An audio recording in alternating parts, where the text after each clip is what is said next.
En toute vérité, 11h midi sur Sud Radio, Alexandre Devecchio. En toute vérité, chaque dimanche entre 11h et midi sur Sud Radio, sécurité, économie numérique, immigration, écologie. Pendant 1 heure chaque semaine, nous débattons sans tabou des grands enjeux pour la France d'aujourd'hui et de demain. Et ce dimanche, nous avons le plaisir de recevoir Gilles Kepel qui vient de publier Holocauste, qui paraît chez Plomb. Livre qui analyse les conséquences géopolitiques de la razzia du 7 octobre. Faut-il renvoyer dos à dos les massacres du Hamas et les bombardements de Tsahal? Comment ce choc exacerbe-t-il les tensions au Moyen-Orient et connaît des répercussions mondiales? L'Occident est-il réellement en guerre contre le Sud global? Tout de suite les réponses de Gilles Kepel en toute vérité. En toute vérité sur Sud Radio, Alexandre Devecchio. Gilles Kepel, bonjour. Bonjour. Vous êtes islamologue, vous publiez ce nouveau livre Holocauste chez Plomb, dont on va parler toute cette heure, mais je voulais d'abord vous faire réagir à un portrait de vous qui est paru en fin de semaine dans l'hebdomadaire Télérama, un portrait à charge. Vous y êtes qualifié d'expert controversé qui fait le jeu du RN. Alors que répondez-vous à ça, Gilles Kepel? Oui, alors je pense que cet article va sans doute avoir une certaine pérennité parce qu'il devrait être enseigné dans les écoles de journalisme comme le modèle de ce qu'il ne faut pas faire déontologiquement. Bon, c'est un portrait qui est totalement à charge, même si j'ai reçu l'auteur, et qui passe son temps à citer des gens sans dire qui ils sont, qui fait parler, par exemple, le président de la République, François Hollande, lequel est furieux et a témoigné de sa solidarité, montre des propos attribués à des anciens étudiants, les rares qui le citent, qui sont du copier-coller, qui leur font dire le contraire de ce qu'ils pensaient. Donc c'est d'une très grande malhonnêteté intellectuelle. Et donc, d'après lui, il ne se prononce pas tellement sur ce que je fais, à part qu'il considère que le djihadisme d'atmosphère, qui est un concept qui aujourd'hui est assez repris et sur lequel les gens travaillent, c'est une chose au doigt mouillé, et que je suis l'otage de l'extrême droite, si je n'en fais pas partie moi-même, puisque on ne me voit que dans la presse d'extrême droite. Alors, malheureusement pour lui, depuis que ce livre est sorti, j'ai commencé par la matinale de France Inter, qui n'est pas vraiment le havre de l'extrême droite. L'extrême droite. J'ai continué à Quotidien, c'est pas le cas non plus. Je suis passé 2 fois sur France Culture. Je dis pas ça pourquoi, mais ça m'est égal. Je peux aussi bien sûr aller sur Sud Radio, par exemple, qui n'est pas non plus une chaîne d'extrême droite. Il faudrait parfois définir ce qu'est l'extrême droite, justement. Mais c'est symptomatique justement pour élargir la conversation. C'est-à-dire que quand on travaille sur le djihadisme, quand on fait le lien qui paraît évident entre l'islam et le djihadisme, on est traité d'agent de l'extrême droite. Alors. Quand on est ça va même plus loin. Quand on n'est pas woke, on est facho.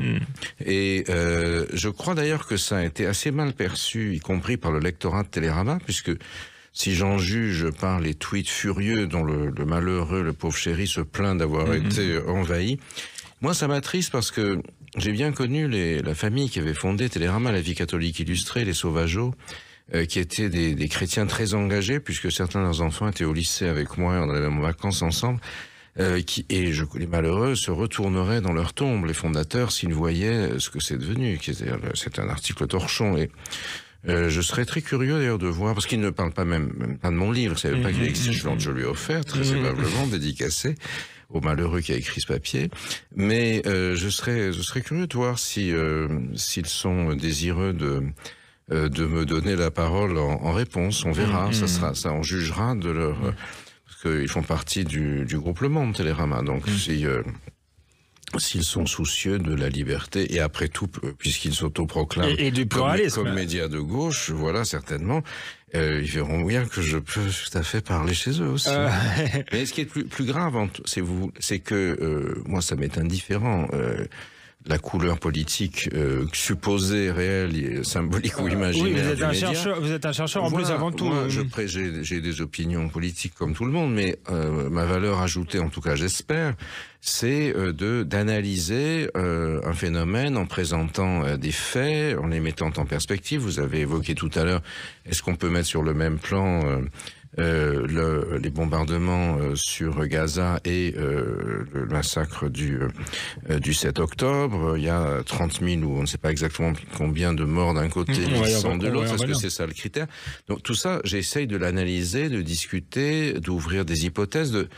J'ai travaillé sur ce livre pendant 7 semaines, jour et nuit, entre la mi-décembre et la fin janvier, en revenant dessus, en le mettant en perspective dans mes 40 ans d'expérience de la région, si vous voulez. J'essaye de le faire parce qu'il me semble que j'ai accumulé des connaissances qui sont pas à la portée de tout le monde et que ça permet de débattre en public. Après, pour des gens qui n'ont pas forcément fait ça, après ce qu'ils en pensent, ce qu'ils en veulent. Tout mon enseignement était comme ça aussi. Quand je tenais l'amphi-Boutmi à Sciences Po, aujourd'hui on l'a été libéré depuis lors, mais nettoyé, disons, et renommé Amphi-Gaza, ça ne se serait jamais passé. J'ai enseigné sur le Moyen-Orient pendant plus de 10 ans, en Boutmi, il y a 500 places. C'était toujours plein. Du début à la fin, on entendait une mouche voler. Et j'ai formé plusieurs milliers de nos élites aujourd'hui ou de demain. Et sur ces questions, ce que les gens voulaient en faire après n'était pas de mon ressort. Moi, j'apporte un maximum de connaissances, je les synthétise, c'est mon métier de professeur. Et après, je ne suis pas là pour donner la lecture idéologique. Ils en pensent ce qu'ils veulent. Et du reste, mes anciens étudiants ont pris des voies qui ne sont pas celles avec lesquelles je suis en accord, mais ça m'est indifférent. Et aujourd'hui, on a l'impression que dans l'université, si on ne prêche pas l'idéologie, en l'occurrence woke et décolonialiste, on n'a plus sa place. Et votre serviteur, après avoir été éjecté de Sciences Po pour ces raisons et accueilli à l'école normale supérieure, depuis qu'un nouveau directeur est là, qui est le French Butler, c'est-à-dire le majordome, si j'ose dire, de Judith Butler, qui a publié un livre, là, la papesse du woke, qui a récemment déclaré « Oh, le October 7th was an act of resistance ». Le 7 octobre, c'est un acte de résistance aux indigènes de la République. Pourquoi pas le Bataclan ou le 11 septembre, un acte de résistance aussi. Mais justement, ça n'a pas été dit à l'époque. C'est pour ça que il y a un changement avec le 7 octobre. Depuis lors, donc, mes enseignements ont été supprimés sans même que j'ai été averti. Et je suis envoyé à la retraite d'office. Donc ça m'est égal. C'est ce qui est intéressant, c'est que cet article s'inscrit finalement dans un contexte de censure. Alors pas partout, mais dans le monde universitaire, le monde de la recherche. Cette espèce d'idéologisation de la cancel culture. Là, le gars me met une cible dans le dos. C'est ce que j'allais vous dire. Vous avez été sous protection policière pendant 17 mois. Oui, tout à fait. Et justement, dans un contexte ça avait commencé un peu de la même manière avec cette radio qui, je crois, n'existe plus, qui s'appelait le Bondi Blog, qui m'avait assez violemment agressé, de cette manière-là. Et du coup, ça avait fait le tour du buzz. Si j'ose dire, parmi un certain nombre de milieux radicaux. Et l'un dans l'autre, ça avait abouti à ce que l'époque Daesh était très puissant, à ce que j'apparaisse comme une cible légitime pour celui qui m'avait condamné, qui avait été l'assassin du policier de Magnanville et de sa femme. Et je ne sais pas si ces individus se rendent compte de leur responsabilité quand ils font des choses comme ça. Et justement, le Bondi Blog, ce que c'était, mais Télérama quand même, avec l'histoire qu'a eu ce titre, avec le groupe de presse auquel il appartient. Enfin, en tout cas, je saisirais ces responsables pour avoir tout simplement une réponse. Merci Gilles Kepel. On va continuer cet entretien en parlant de votre livre. Je crois qu'on a assez parlé de l'article de Télérama, Holocauste, livre passionnant sur les conséquences géopolitiques finalement mondiales de ce programme du 7 octobre. On en parle tout de suite, en toute vérité, sur Sud Radio après une courte pause. À tout de suite avec Gilles Kepel. En toute vérité, 11h midi sur Sud Radio, Alexandre Devecchio. Nous sommes de retour en toute vérité sur Sud Radio avec l'islamologue Gilles Kepel qui vient de paraître, dont le livre vient de paraître. Ça s'appelle Holocauste avec un S. On parlera justement du titre assez provocateur et intéressant. D'ailleurs, comme tout le livre, ça vient de paraître chez Plomb, un livre justement éléments qui commencent par ce pogrom du 7 octobre, cette razzia. D'ailleurs, vous parlez d'une razzia, vous nous expliquerez peut-être pourquoi ce terme. Une razzia qui a à la fois des conséquences régionales et à la fois des conséquences mondiales, Gilles Kepel.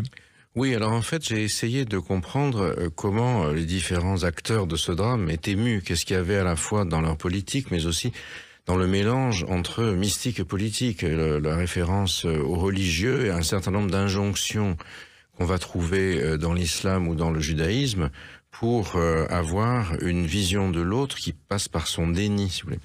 Et en fait, pogrom, c'est ce qu'ont ressenti les Israéliens, et notamment les malheureux qui ont été massacrés, puisque c'est le plus grand massacre de Juifs en une journée depuis la fin de la Seconde Guerre mondiale, dans l'État qui avait été créé en 1947 sur décision de l'ONU, et ensuite mis en œuvre en 1948 en chassant de nombreux Palestiniens devenus réfugiés, notamment à Gaza et ailleurs, pour mettre les Juifs à l'abri d'un nouveau pogrom. Et il se produit.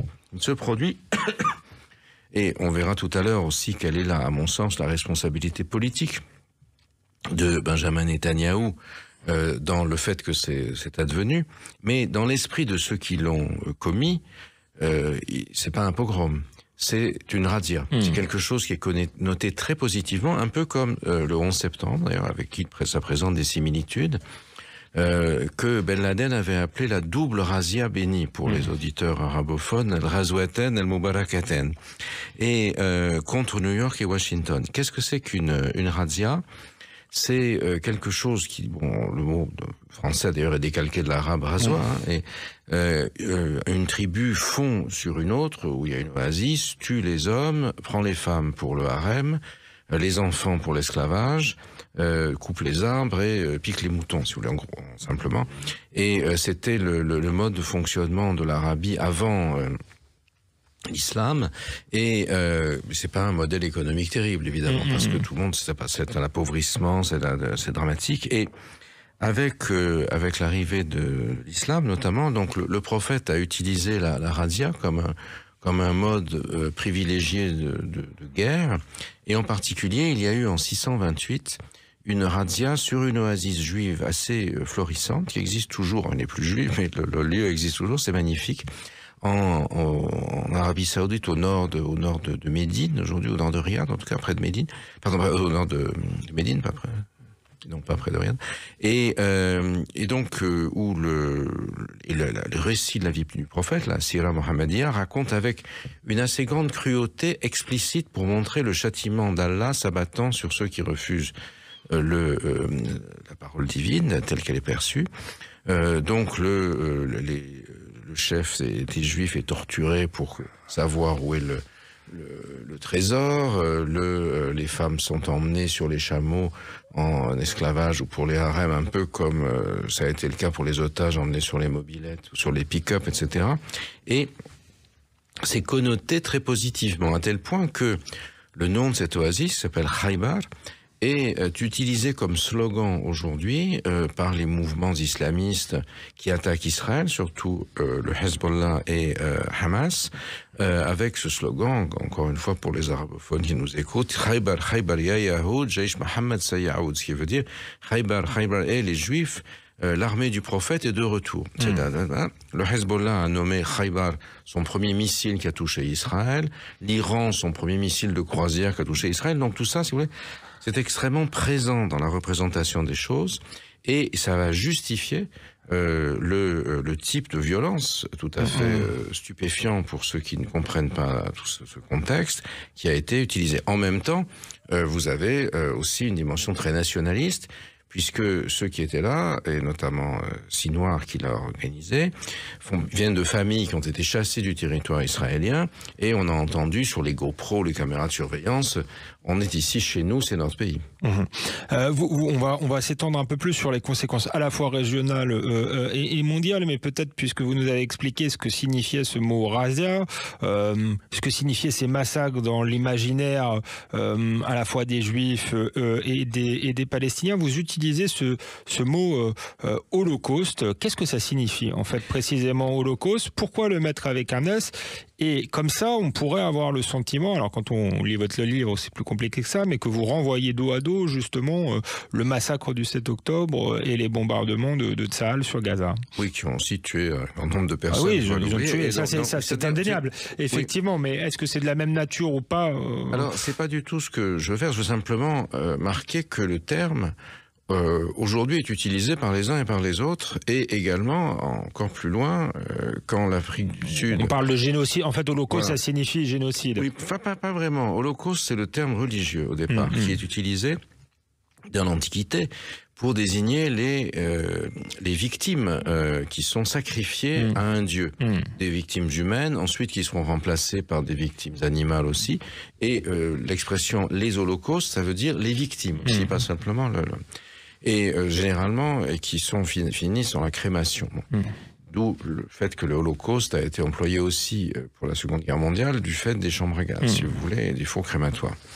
Et en fait, génocide, c'est un terme qui a été, un néologisme qui a été créé en 1943 par un juriste juif de Lemberg à l'époque, c'est Lviv aujourd'hui, à l'époque c'est la Pologne et l'Ukraine, pour désigner la volonté d'exterminer un groupe humain, un génos, et de faire disparaître non seulement les individus, mais la culture, l'attachement au territoire, etc. Et ce qui est encore plus intéressant, j'ai découvert en écrivant ce livre, que d'autres savaient déjà, c'est que dans la même ville de Lemberg, dans les années 1920-1930, il y avait un autre juriste juif qui s'appelait Hersch Lauterpacht, le premier s'appelait Raphaël Lemkin, qui dit non, génocide c'est une notion trop vaste, c'est très difficile de démontrer l'intention et la culpabilité de groupe. Il faut au contraire favoriser la responsabilité individuelle et incriminer les gens qu'on souhaite faire punir au nom du crime contre l'humanité. Et car on ne va pas s'en sortir, génocide va être pris en otage politiquement. Alors vous avez, après la Seconde Guerre mondiale, les deux malheureux avaient fui, l'un aux États-Unis, l'autre en Angleterre, ce qui leur a permis de survivre. Leurs familles ont été exterminées par les nazis.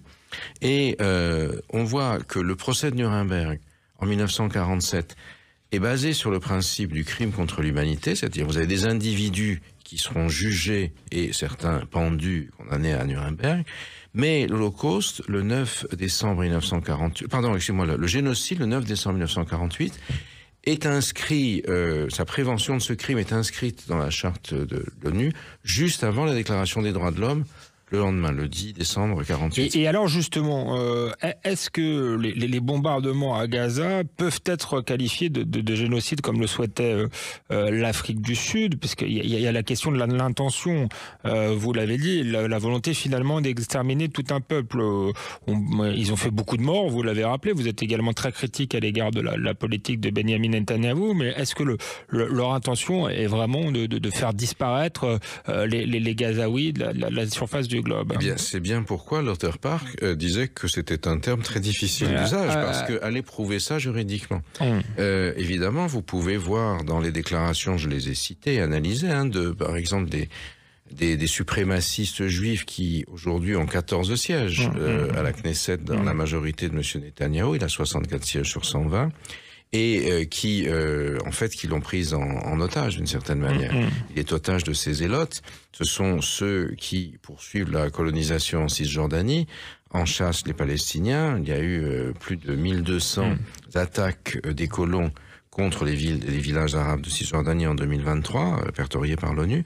Et du reste, c'est pour ça que Netanyahou a enlevé les chars de la frontière avec Gaza, on en parlera tout à l'heure, pour qu'ils viennent faire la police en Cisjordanie, dégarnissant la frontière et offrant à Yahya Sinwar, dont Netanyahou ne pensait pas qu'il attaquerait, un boulevard. Et ça a donné l'ampleur de la catastrophe, des 1160 personnes qui ont été tuées. Mais, alors, M. Smotrich et M. Ben Gvir explique que, au fond, il faut faire partir les Arabes, les Palestiniens de la Cisjordanie, qu'ils renomment, eux, la Judée et Samarie biblique, et de Gaza.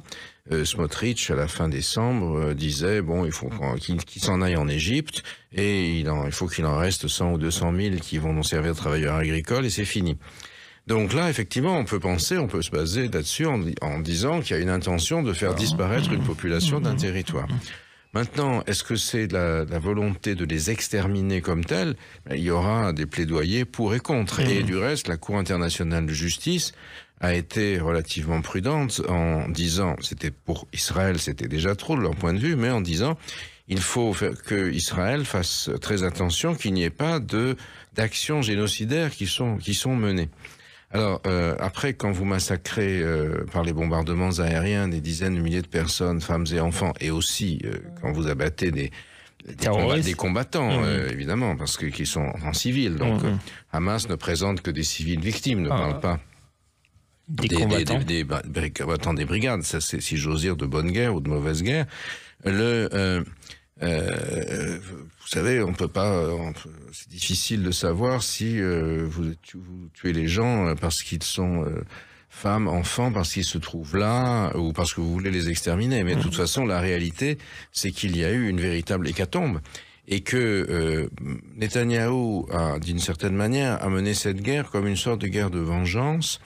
En voulant cautériser cette plaie béante pour Israël, qui est l'insupportable massacre avec autant qu'on le sache, et ce commence à être documenté, des viols, des mutilations, enfin tout ce qu'on sait qui s'est passé ce jour-là, parce que la société israélienne, l'électorat israélien en avait besoin. Mais la réalité aujourd'hui, c'est qu'il n'a pas réussi dans son but militaire. Il a fait tuer des milliers de civils, dizaines de milliers de civils, et d'autres non civils. Le Hamas est toujours là, bien présent. Sans doute. Est-ce que la capacité militaire du Hamas a été abîmée? Affaiblie. C'est très probable. Mais Sinwar n'a pas été capturé. C'était quand même le but suprême de guerre. Et c'est ce qui fait penser que il a aujourd'hui, on a le sentiment que après la frappe qu'il y a eu il y a quelques jours sur Téhéran, où le plus haut gradé des gardiens de la révolution iraniens en charge du Levant, c'est-à-dire supervisant le Hezbollah et Hamas, a été tué, avec une frappe, si j'ose dire, chirurgicale dans le bâtiment du consulat iranien à Damas. Aujourd'hui, on voit bien que la tension monte très fort entre Israël et le Hezbollah, et que infliger un dommage massif au Hezbollah pourrait être, pour Netanyahou, une occasion de réussir là, militairement, ce qu'il n'a pas réussi à Gaza. On verra après une courte pause si la guerre risque de s'étendre. En fait, c'est ce que vous nous dites. Non seulement une guerre contre le Hamas, mais contre le Hezbollah. On en parle tout de suite après une courte pause sur Sud Radio. Se retrouve avec Gilles Kepel. En toute vérité, 11h midi sur Sud Radio, Alexandre Devecchio. Nous sommes de retour sur Sud Radio avec l'islamologue Gilles Kepel qui nous parle de son nouveau livre Holocauste avec un S qui vient de paraître aux éditions Plomb. Avant la pause, on discutait finalement de l'état de la guerre. Vous nous expliquiez que finalement Benyamin Netanyahou, malgré les milliers de morts, piétinait en quelque sorte à Gaza, avait sans doute affaibli le Hamas, mais tous les objectifs militaires n'étaient pas remplis. Le principal commanditaire d'ailleurs du pogrom ou de l'attaque du 7 octobre n'était pas capturé, et qu'il y avait une possibilité que la guerre finalement s'étende du côté de la Cisjordanie, peut-être du Liban, face au Hezbollah. Aujourd'hui, c'est le scénario le plus probable, puisque finalement ce conflit régional ne fait que commencer. Netanyahou est pris dans une sorte de surenchère. Son objectif exprimé, c'est d'attaquer Rafah, où il y a 1,5 million de Palestiniens qui se sont réfugiés là du reste de l'enclave. Rafah, qui est déjà bombardé, est mitoyen de l'Égypte. Une attaque sur Rafah, parce qu'ils considèrent que Sinwar et l'état-major du Hamas sont cachés sous Rafah. Si attaque sur Rafah il y a, elle risque fort aussi de détruire du coup la barrière que les Égyptiens ont édifiée, ce qui veut dire qu'on aurait certainement des centaines de milliers de Palestiniens cherchant à sauver leur peau, réfugiés en Égypte, qui fuient du côté égyptien où les Israéliens ne peuvent pas bombarder puisque ils ne veulent pas non plus remettre en cause le traité de paix avec l'Égypte. Les pays arabes sunnites n'ont pas renié leur traité de paix, il faut bien voir. Et à ce moment-là, l'Égypte étant en surnombre démographique, pourrait être tenté de les laisser s'embarquer sur des bateaux pour rejoindre les pays du Nord exécrés, mais beaucoup de gens du Sud veulent venir, c'est-à-dire l'Europe, les rivages méditerranéens de l'Union européenne. C'est la raison pour laquelle Madame van der Leyen, accompagnée des dirigeants italiens, chypriotes, grecs, belges et autres, est allée remettre un chèque de 7,5 milliards d'euros au maréchal Sissi pour prévenir ces flux illégaux potentiels en provenance de Gaza. Ce qui vous donne tout de suite une idée des applications mondiales. Effectivement, ça, c'est pas quelque chose qui ressemble à rien. Dans un contexte où, comme vous le savez, on va avoir des élections européennes et les partis de droite ou d'extrême droite, dont il paraît que je suis le conseiller à lire à Télérama, sont en train de faire la course en tête. On donne je sais pas ce qui sera finalement, en tout cas en France, on donne le Rassemblement au-dessus de 30% et très en tête par rapport au parti du président de la République. Donc tout ça est très important. Alors il y a la question de Rafah. Les États-Unis font une très grosse pression pour que ça n'ait pas lieu et ce qui s'est passé aussi, c'est qu'en même temps que la frappe chirurgicale, entre guillemets, même les termes sont horribles, qui a tué le grand chef des Pasdaran iranien à Damas, et la perspective de la dupliquer sur le Hezbollah, vous avez également un massacre qui a été commis contre les humanitaires de l'ONG World Central Kitchen, où des ressortissants britanniques, des ressortissants polonais, ressortissants américains ont été tués, outre des Palestiniens qui étaient là, tout aussi innocents, alors qu'ils distribuaient de l'aide humanitaire qui venait de Chypre sur un bateau financé par les Émirats. Situation tragique et extrêmement tendue qui peut dégénérer et très à difficile, tout moment. Effectivement, à gérer pour M. Netanyahou, qui a un côté, si j'ose dire, shakespearien, parce qu'il fait la guerre aussi pour sa survie politique. Il avait déjà un cumul d'incriminations, d'inculpations, qui, s'il était jugé coupable avant la guerre, pouvait le mettre 16 ans en prison. Et là, il va quand même, un jour ou l'autre, être mis en jugement pour le défaut de prévoyance et pour son fameux concept qui considérait que si on faisait payer le Hamas de Gaza par le Qatar, avec un avion qui apportait entre 30 et 40 000 millions de dollars par mois. Celui-ci n'attaquerait pas. Voilà, ça deviendrait un bantoustan toutes les... Alors, depuis, j'ai relu, j'ai réécouté les interventions en arabe de Yahya Sinwar sur Al Jazeera, etc. J'avais pas prêté une grande attention. Il dit tout ce qu'il va faire. Mais Netanyahou leur disait, c'est pas grave, il aboie, il ne mordra pas, c'est pour la consommation interne. Le renseignement israélien s'était procuré les plans de l'attaque et qu'ils appelaient mur de Jéricho, parce que là, c'est tombé un peu comme la ville biblique mythique de Jéricho sont des trompettes, des chauffards des Juifs. Et du reste, les Hébreux ont massacré toute la population de Jéricho à l'époque. Il faut bien voir aussi que, comme le disait un jour François Mitterrand à Attali, lequel le raconte dans son verbatim, il lui avait dit « Alors, Attali, votre Moïse, c'est un massacreur. C'est plus compliqué, je vais vous expliquer, lui a répondu Attali.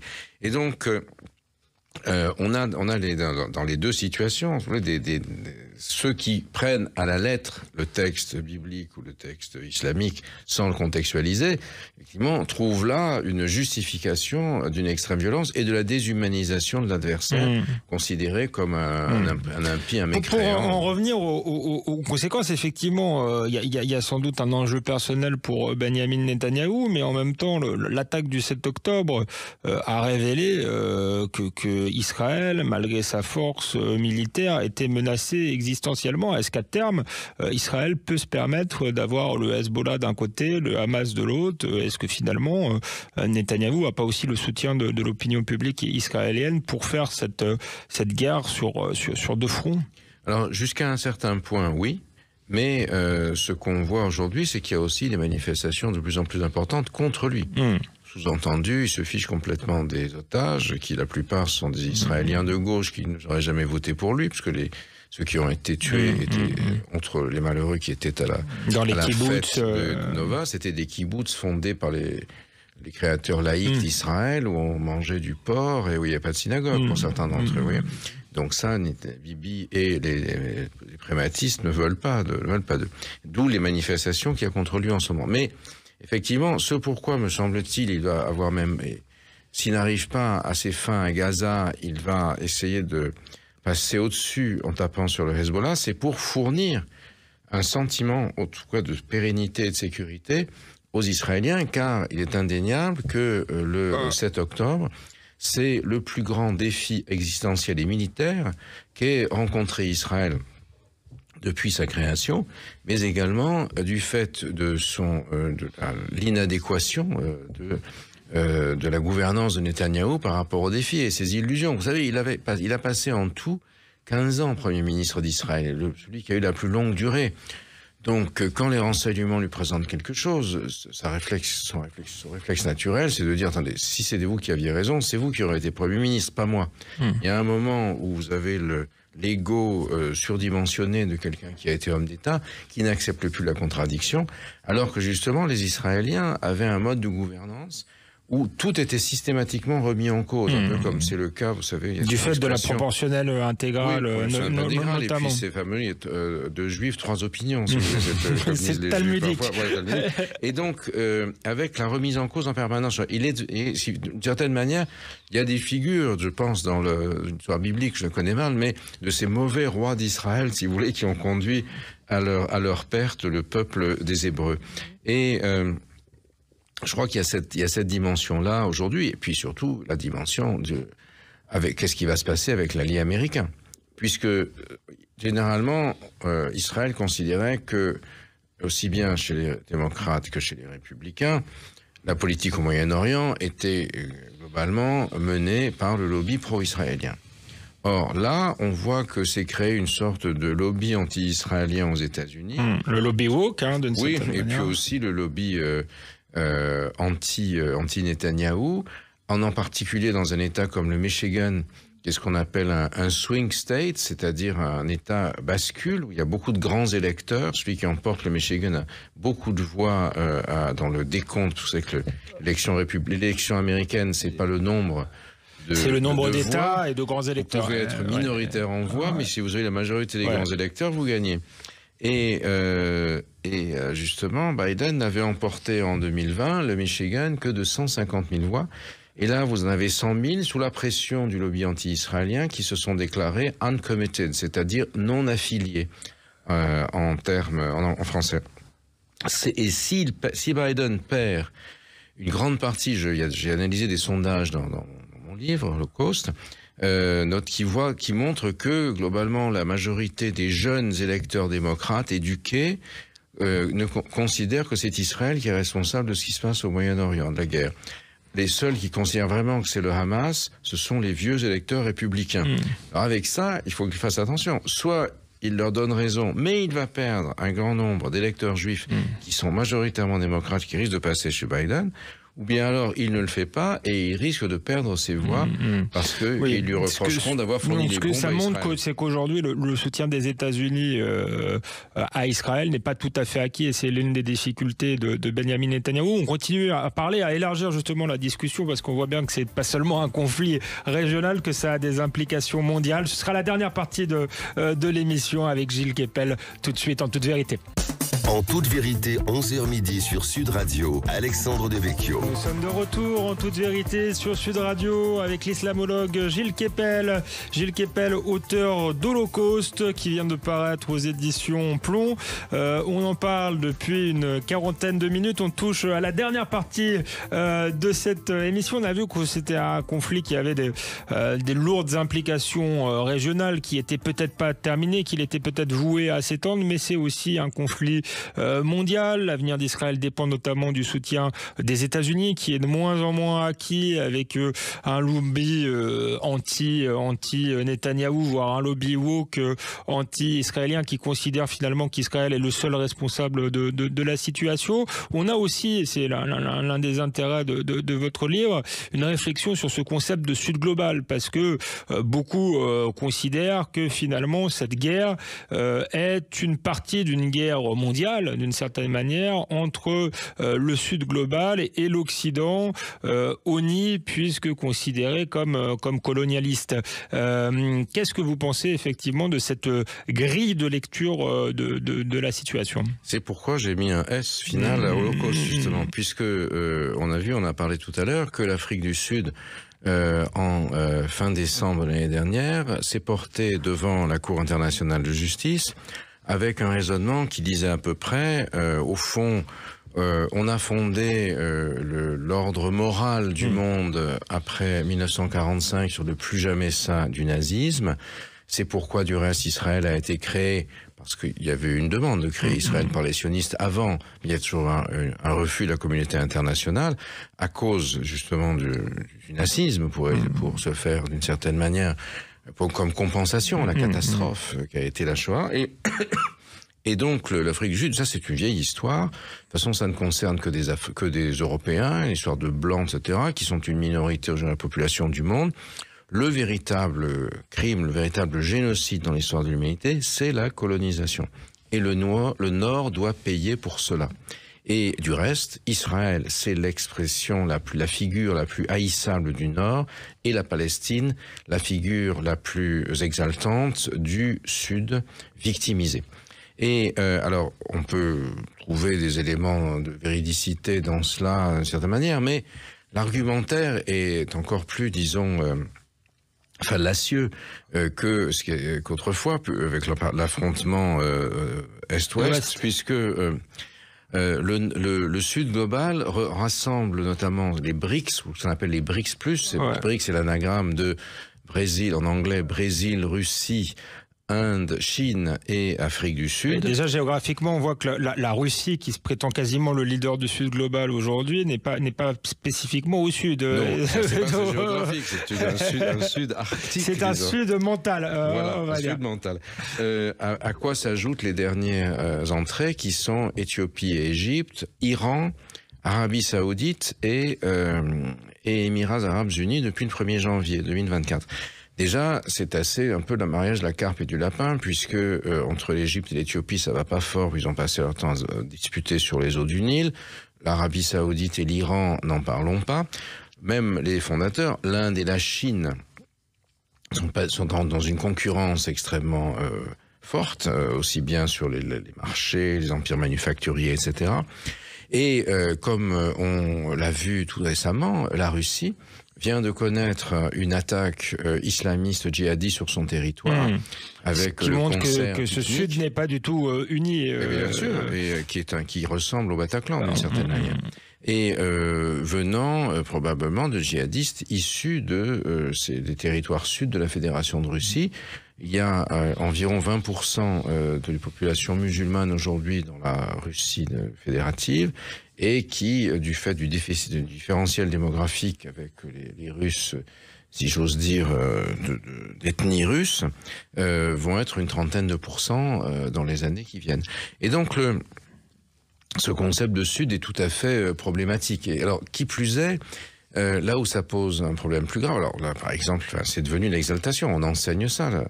J'ai été chassé, donc, font fermer mon master Moyen-Orient, Méditerranée. À Normale Supérieure, pour ouvrir un master Sud. Qui s'appelle Sud, avec un S, voilà. Et donc, on vient de faire l'annonce là.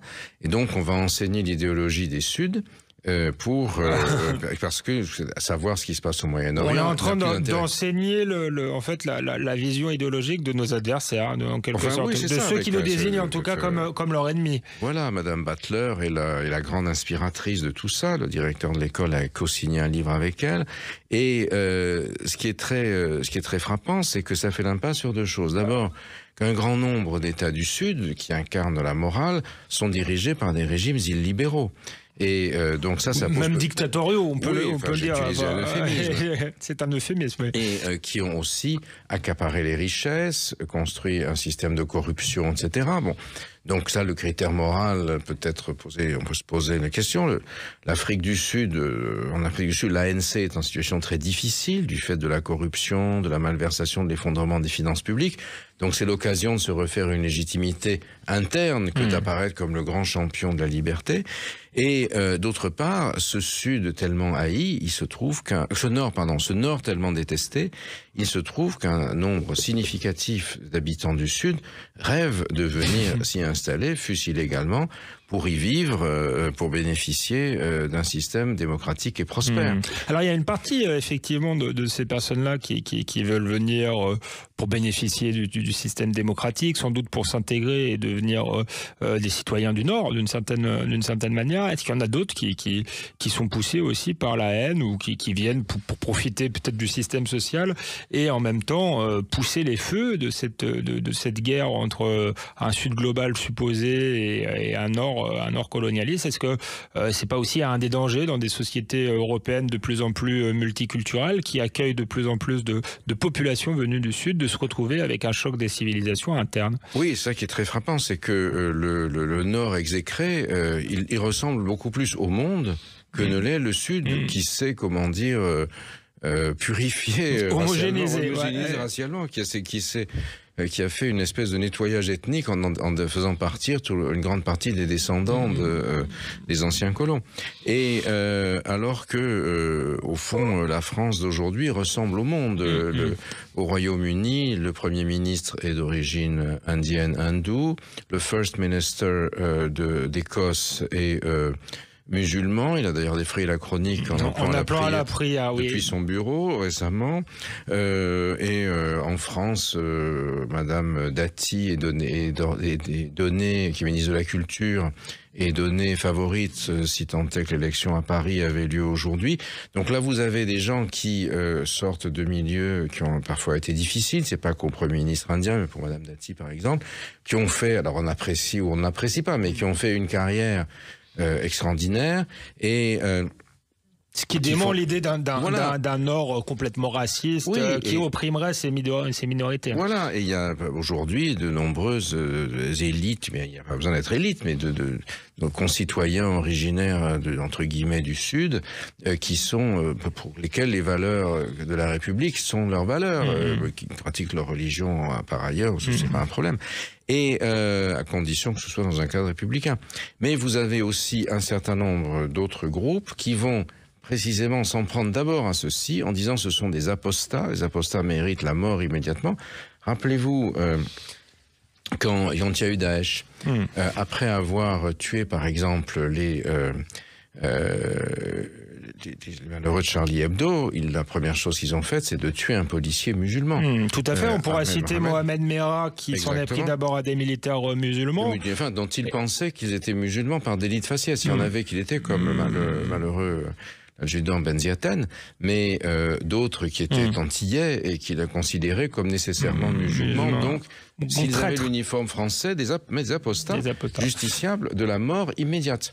Et donc ça, c'est quelque chose qui se joue à l'intérieur de nos sociétés, qui n'oppose pas, comme le racontent les bêtises du woke, sur une base raciale ou essentialiste, des gens qui seraient racisés et d'autres qui ne le seraient pas, mais qui oppose des gens qui croient aux valeurs démocratiques des sociétés dont ils sont des composantes et ceux qui les détestent. Et c'était toute la logique de Daesh.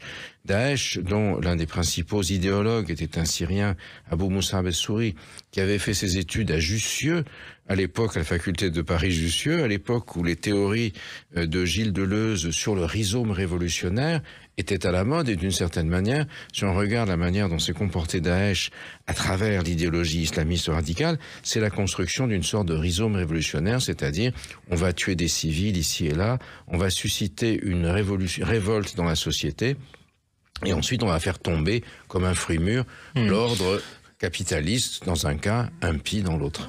L'émission touche bientôt à sa fin, mais pour terminer peut-être sur cette histoire de choc des civilisations internes, vous avez cité Mohamed Merah, vous avez cité les premières victimes post-Bataclan, sans aller jusqu'au terrorisme. Ça m'évoque finalement une affaire très récente, il y a quelques jours, l'affaire Samara, cette jeune fille dans un collège de Montpellier.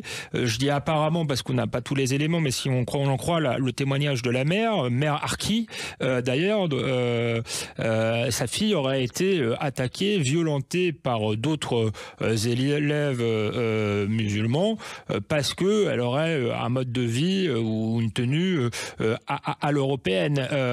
C'est un symptôme de cet affrontement interne, agité en partie aussi par les hauts qui finalement font le jeu des islamistes. Oui, alors j'ai vu que Sandrine Rousseau n'avait pas approuvé l'agression quand même, il faut lui redire ça. Mais enfin... Oui, mais il n'y a pas le mot islamiste. Oui, bien sûr. Surtout que la mère, dont j'ai vu l'enregistrement, a dit ils l'ont traité de koufar. Alors, parce que beaucoup de jeunes ne connaissent plus du tout l'arabe, koufar, c'est un pluriel, ça veut dire les impies. Mais on peut pas dire à quelqu'un tu es une koufar. En arabe, ça n'a aucun sens. Mais ça indique justement le fait que ces jeunes-là n'ont aucune culture musulmane en réalité et attrapent des morceaux qui passent sur les réseaux sociaux dont ils se servent pour stigmatiser les autres, si tel est le cas. Enfin, en tout cas, selon le témoignage de la mère. Mais c'est un enjeu plus grave parce que ça concerne l'école. L'école, c'est le lieu où on apprend des savoirs, mais aussi où on est socialisé aux valeurs de la République et de la société dans laquelle on va vivre ensemble, étant entendu que ce que nous avons de commun prévaut sur nos différences. Sinon, il n'y a plus de société, c'est la guerre civile.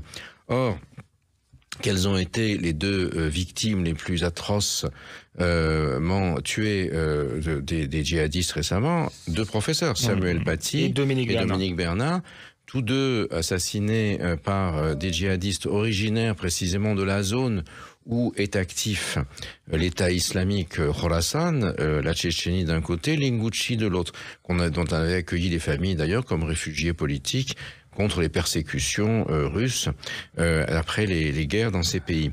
Et ça, c'est un énorme problème aujourd'hui parce que même si en France l'État islamique Khorasan n'a jamais réussi à frapper effectivement, même si j'ai entendu dire des responsables des renseignements que certains de leurs plans avaient été déjoués, bien évidemment dans le contexte où nous sommes aujourd'hui, c'est-à-dire les Jeux Olympiques cet été, les Jeux Olympiques ont déjà été, en 72, était à Munich, le thème d'un affrontement avec des massacres d'Israéliens par septembre noir palestinien.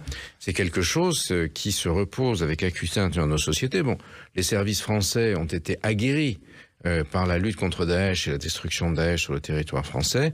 Ils sont, je pense, parfaitement au point, contrairement au fantasme qu'on a vu en Israël sur la menace qui était avérée inexacte. Néanmoins, ça fait peser, comme ça demande, une très grande vigilance, indéniablement.